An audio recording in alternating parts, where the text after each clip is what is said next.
are the absolute proven strategies that are going to completely transform how you tackle the reorder paragraph section of your exam. Welcome to this explainer. Look, if you've been struggling with these jumbled sentences, kind of feeling like you're just taking wild guesses, you are definitely not alone. But today, we're looking at the ultimate hack for crushing this exam. We're going to turn what feels like a super confusing reading comprehension task into a purely mechanical, rule-based puzzle that you can literally solve in minutes. I mean, we've all been there, right? You get this set of completely randomized sentences, and you're just sitting there reading and rereading them, desperately trying to piece together some perfect poetic narrative. You end up wasting precious minutes, your stress levels absolutely spike, and suddenly, boom, you don't have enough time for the heavy-hitting questions like reading fill in the blanks. The honest truth, relying on your gut feeling or trying to fully grasp the deep meaning of the passage is exactly why you're losing time. So today, I'm giving you a highly objective, rule-based system to solve it instantly. Okay, let's dive into this roadmap. We're going to hit the 2-minute trap, the adjacent pair secret, finding your start, the perfect pairing rules, spotting the conclusion, and finally, the big mistakes you need to avoid. All right, section 1, the 2-minute trap. Let's talk about why you absolutely must prioritize your time here. Here's the deal. You should spend a maximum of 2 minutes per question, period. Why? Well, because this section is only worth about 9% of your total reading score. It's really not the most heavily weighted task out there. But, and this is crucial, because there's no negative marking, you should absolutely never leave it unattempted. Even if your 2 minutes are up and you're totally unsure, just lock in your best guess and move on. You've got to treat this as your pressure release valve. Give it your absolute best mechanical effort for 120 seconds, and then just let it go. Moving on to section 2, the adjacent pair secret. Let's actually break down how the scoring works, because it's probably not what you think.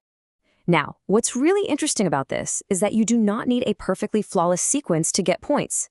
The system actually scores you based on adjacent pairs. This means you get 1 point for every 2 sentences you place correctly right next to each other. So if the correct order is A, B, C, D, E, but you guess A, B, D, C, E, guess what? You still get a point for pairing A and B. Honestly, this changes everything. You don't need 100% accuracy. If a passage is incredibly difficult, just finding 1 or 2 correct pairs still gets you points on the board. Try to aim for a realistic 70 to 80% accuracy, secure those pair points, and move on. Section 3, finding the start. Because every successful sequence has to start with an independent sentence. So the absolute first step is locating what we call the independent sentence. Basically, this is a statement that introduces a topic and stands completely on its own 2 feet. Here's my absolute favorite test for this. Could you use it to start a conversation with a total stranger waiting at a bus stop? If they'd understand what you're saying without needing any prior context, boom, you have found your anchor. To find that anchor super fast, you've got to use the elimination method. Instantly scan the beginnings of the sentences and just exclude anything starting with a pronoun. You know, he, she, they, it. Those words naturally refer back to something else. Also, instantly cross out sentences starting with transition words like however, moreover, or on the other hand. I mean, you can't exactly start a conversation with however, right? What you're really hunting for is a sentence that introduces a person's full name, a brand new concept, a piece of research, or maybe a book title. Honestly, within about 10 seconds, you can usually eliminate 3 wrong options and confidently lock in your very first sentence. All right, section 4, perfect pairing rules. This is where we match sentences instantly. Real quick, before we hit these rapid-fire rules, remember that for free class or to evaluate your scorecard, DM or message me on WhatsApp on +614 742938849, link in bio. Okay, let's get right back into the mechanics of pairing. And this brilliantly illustrates our very first pairing mechanic, the article rule. In English, when we introduce a noun for the first time, we almost always use an indefinite article, so a or an. Then, when we refer back to that exact same noun later on, we switch to the definite article, the. So, if one sentence talks about a study conducted at Harvard, and another one says the study found, the sentence with a study must absolutely come before the study. Just like that, you've instantly found an adjacent pair and earned yourself a point. Building right on top of that is the acronym rule, and it's incredibly straightforward. Full names or full forms will always precede their short forms or acronyms in a passage. If one sentence mentions the United Nations and another simply says the UN, well, United Nations has to come first. And the exact same logic applies to people's names. Dr. Michael Clark is going to be introduced fully before a later sentence refers to him just as Dr. Clark. Scan for these combinations and you can easily lock in another pair.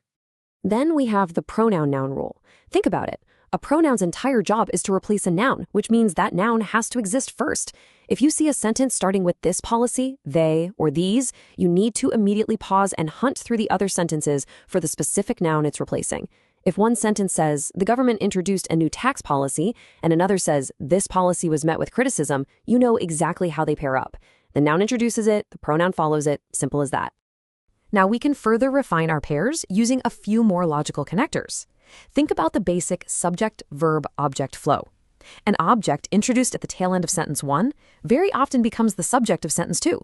The sentences just naturally elaborate on the previous thought. Also, really leverage those linking words.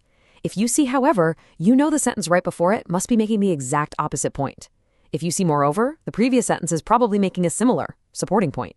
And finally, if you see for example or for instance, go look for the broader explanation. The explanation always comes right before the example. Because, let's be real, nobody gives an example of a concept they haven't even introduced yet. Moving to Section 5, Spotting the Conclusion. Let's figure out how to find the final piece of the puzzle. Let's move to and see how this builds. You see, English paragraphs typically take the shape of a funnel. They start out really broad and general, then they move into specific details, and finally, they land on a very in-depth focus or some conclusive thought.